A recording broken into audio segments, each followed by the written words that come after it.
name is Riley Schoen, and this is my formal lab report for the Physics 2 Lab 1 Charge Tapes lab.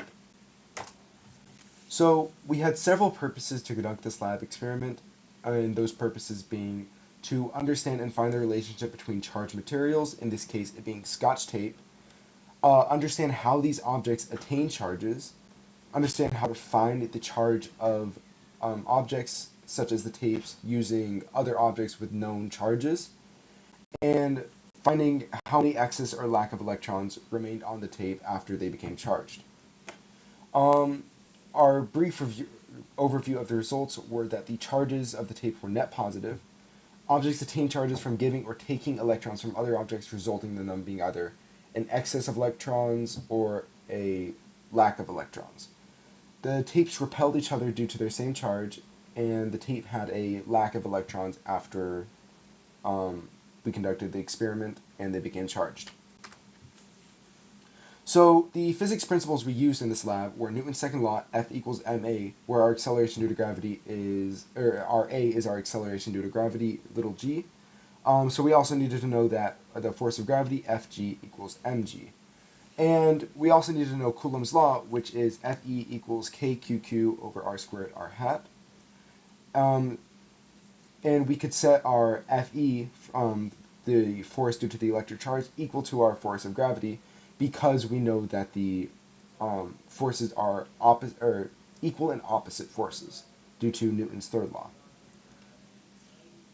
And the model we used for this experiment was that we approximated the tape to be point charges to determine numerical values for the phenomenon we observed.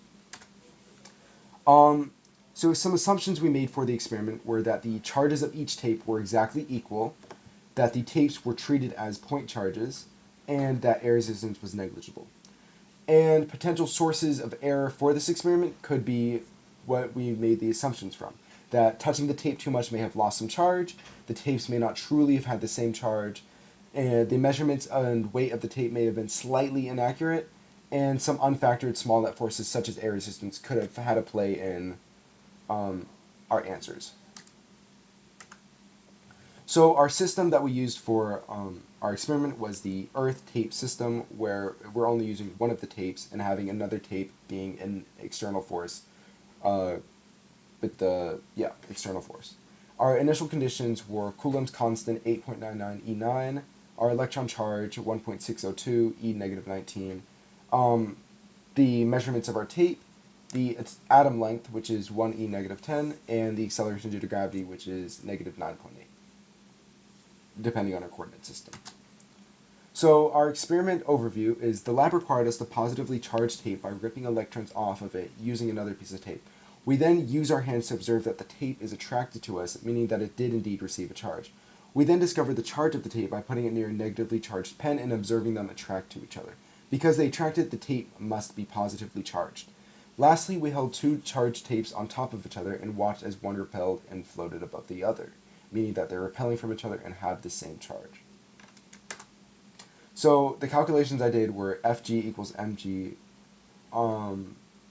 and the force of the electric charge is the negative force of gravity, and we plugged that into Coulomb's law to find our charge of the tape.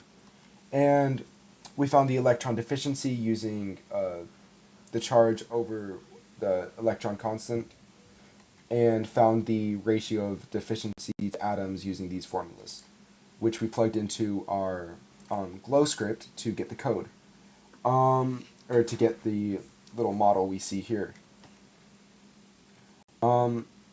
So we used our initial conditions and our constants here, and we just simply did those calculations in the glow script code, and then we printed out our charges, our electron deficiency, and the ratio that we showed in the previous slide.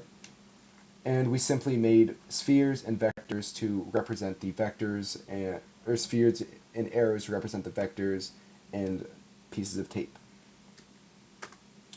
So our what if and why questions. What if electrons had positive charges and protons had positive charges? That would mean there would be no observable difference to our experiment, as the tape would still repel other pieces of tape, as they would still have the same sign as each other. The tape would also still attract our hands and attract to the plastic pen because the charges were just reversed. Why is it important to handle the charged tapes as little as possible? It's important not to touch the charged objects because the more we touch the objects, the more charged electrons we transfer over, causing them to slowly become more neutral. The same goes for the object touching other objects. The electrons will want to find equilibrium and neutralize the materials. So in conclusion, the tapes were positively charged. We can determine the charge of unknown objects by putting them next to objects with known charge. Two positively charged tapes repel each other.